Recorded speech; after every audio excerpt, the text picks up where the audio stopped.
두 번의 자살 시도 그리고 깨달음. 자유로운 삶을 살기 위해 가장 먼저 무엇을 해야 할까? 그 길을 제시해준 사람은 어처구니 없게도 나를 가장 괴롭히던 공장 간부 홍대리였다. 눈이 툭 튀어나온 개구리 모양이어서 개구리 눈으로 불리던 그는 고졸 출신의 대리였다.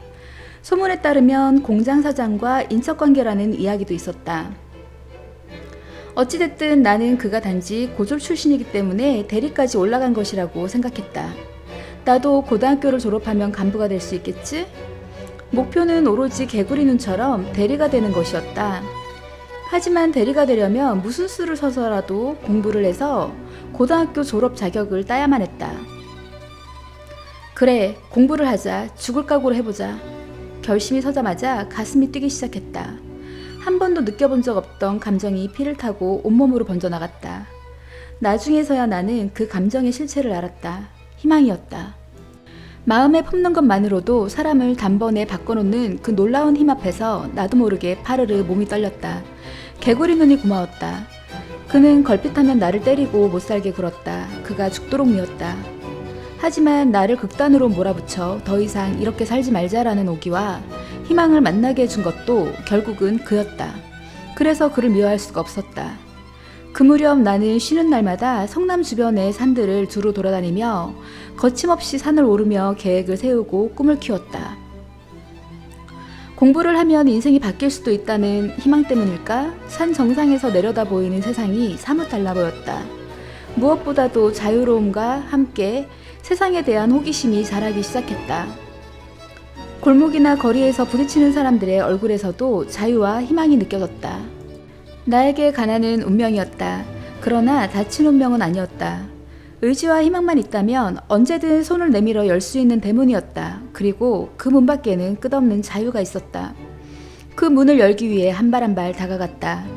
처음 계획은 비교적 검정고시에 유리한 야간 전수학교에 들어가는 것이었다. 하지만 공장 생활과 학교 생활을 병행하는 것은 애초에 불가능했다.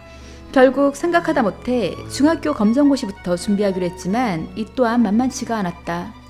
그 무렵 우리 가족은 단칸방에서 8식구가 살았다.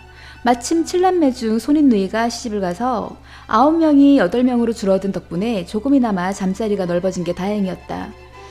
그런데 식구들이 모두 잠든 한밤중에 혼자서 검정고시 공부를 한답시고 불을 켜놓기가 여간 눈치 보이는 것이 아니었다. 어느 날 아버지가 버럭 고함을 질렀다. 그깟 공부 따위에서 뭐해? 잠 좀 자자, 잠 좀. 그러고 나서 아버지는 불을 확 꺼버렸다. 밤새도록 아버지를 증오했다. 그중 아버지는 상대원 시장에서 쓰레기 청소를 하는 자벽부로 일했는데 새벽이면 어김없이 나를 데리고 나가 쓰레기를 치우게 했다. 하필이면 그때마다 옆집 여학생이 학교에 가려고 집을 나서는 것이었다. 사춘기였던 나는 그 여학생에게 쓰레기 치우는 모습을 보이는 것이 죽도록 싫었다. 아버지는 전혀 아랑곳하지 않았다. 공장에서는 여전히 구타를 당하고 어렵사리 학원 공부를 마치고 돌아와서는 눈치 공부를 해야 할 뿐만 아니라 새벽에 여학생이 보는 앞에서 쓰레기를 치우는 일이 계속 이어지는 동안 점점 살기 싫다는 생각이 들기 시작했다. 10대 나이에 장애를 가진 몸으로 공장에서 일해야만 하는 나에게 과연 미래가 있을까? 어느 날 나는 기어이 자살을 결심했다. 독하게 마음 먹고 난 뒤부터는 어떻게 죽을 것인가 라는 고민만 남았다. 목을 맬까? 다리에서 뛰어내릴까? 고민 끝에 나는 성남 시내에 있는 약국을 돌아다니며 수면제를 사 모았다. 수면제를 입에 털어넣고 연탄불을 피워놓은 채 잠드는 방법을 선택한 것이었다. 그리고 유서를 썼다. 아버지에 대한 원망이 가득 담긴 유서였다.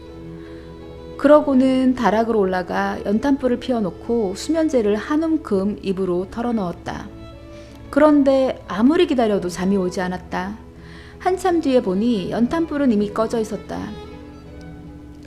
나의 첫 번째 자살 기도는 그렇게 미수에 그치고 말았다. 며칠 뒤 나는 똑같은 방법으로 다시 자살을 시도했다. 이번에는 수면제도 훨씬 많이 먹고 연탄불도 제대로 피웠다. 그리고 잠이 들었다. 하지만 두 번째 자살기도 역시 실패하고 말았다. 마침 과일 행상을 하던 자영이 집에 들렸다가 나를 발견한 것이다. 사실 그즈음 자영은 내 얼굴을 볼 때마다 뭔가 이상한 낌새를 느꼈다고 한다. 그래서 그날도 일부러 집에 들러 다락방 문을 열었다는 것이다. 나중에 알게 된 사실이지만 그때 내가 구입한 수면제 역시 모두 가짜였다. 미성년자가 수면제를 달라고 하자 약사들이 소화제를 내준 것이다. 2번의 자살기도가 모두 실패로 끝나자 나는 아무 생각도 들지 않았다. 나라는 인간은 살기도 힘들고 죽기도 힘들구나 싶었다. 한동안 나는 목류병 환자처럼 영혼 없는 눈빛으로 하루하루를 보냈다. 그런데 언제부터인가 내면 깊은 곳에서 무엇인가 꿈틀대기 시작했다. 사방이 꽉 막힌 삶. 어찌 해볼 도리가 없을 만큼 희망이 사라진 그 자리에서 이상한 투지가 돋아나는 것이었다. 그 투지는 죽도록 살아보자는 마음으로 점점 변해갔다. 그래, 죽을 힘을 다해 살아보자. 손자병법 9지편을 보면 어쩔 수 없게 되면 싸우게 된다는 구절이 있다. 그때 내가 꼭 그러했다. 나는 어쩔 수 없는 처지까지 내몰렸고 이제 남은 것은 인생의 시련과 싸워나가는 일뿐이었다. 나는 주먹을 쥐고 다시 일어섰다. 가진 것은 맨주먹과 아직 남아있는 한 톨의 희망이 전부였지만 그것을 미천으로 싸워볼 생각이었다. 그 뒤 나는 대양실업이라는 곳으로 자리를 옮겨 계속 공장 생활을 이어나갔고 저녁 6시에 퇴근해서 곧장 학원으로 달려가 10시간 넘도록 공부에 전념했다. 학원이 끝나면 버스비가 아까워 걸어서 집으로 향했다. 그렇게 공장에서 학원으로, 학원에서 집으로 이어지는 쳇바퀴 생활이 계속되었다. 힘들다는 생각조차 사치로 느껴지던 시절이었다. 1차 목표였던 중학교 검정고시 합격한 것은 1978년 8월의 일이었다. 그때 나는 만 14세였다.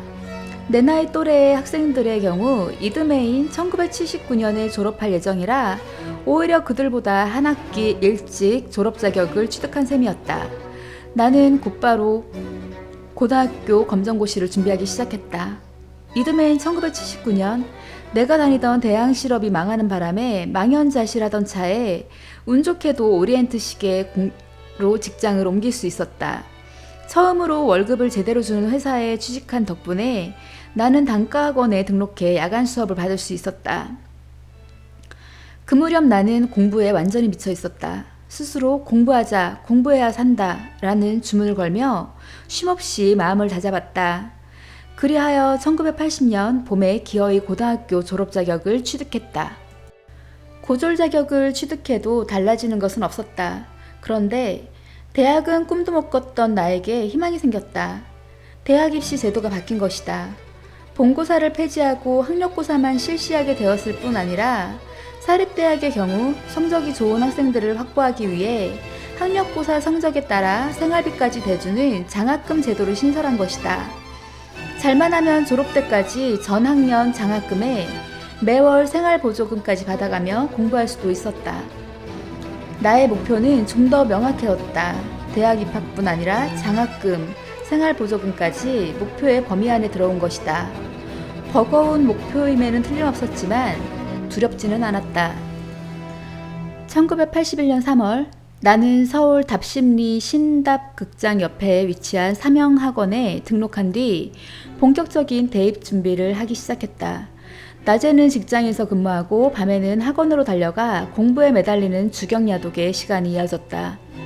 성남에서 서울을 오가는 버스 안에서 단어장을 들여다보고 화장실에서도 책을 놓지 않았다. 집에 돌아와 베개에 머리를 대면 그대로 골아떨어질 만큼 강행군의 나날이었다. 막바지에는 그것도 모자라 독서실에서 밤샘 공부를 했다. 밀려오는 졸음을 이겨내기 위해 책상 가장자리에 앞정을 거꾸로 꽂아놓기도 했다.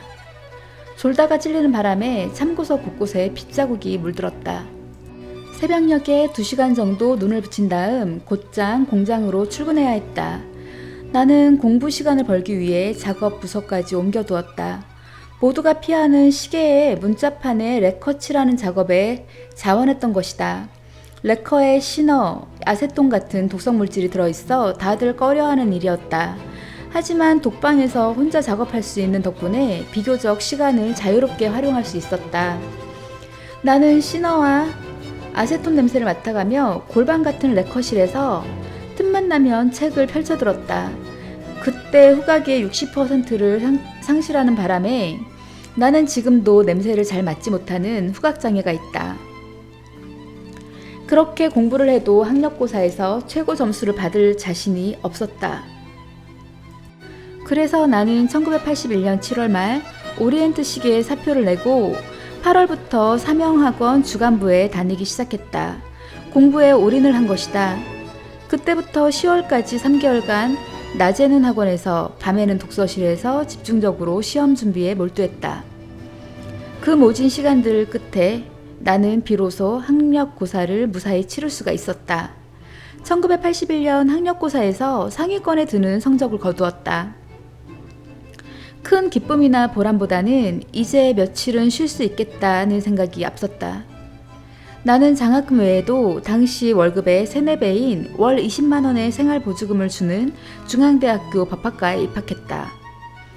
긴 대장정을 끝내는 기분이었다. 공돌이가 대학생으로 탈바꿈하는 순간이었다. 희망과 시련은 늘 함께 다닌다. 하지만 시련의 역할은 사람을 굴복시키는 것이 아니라 희망의 강도와 절실함을 시험하는 것이다.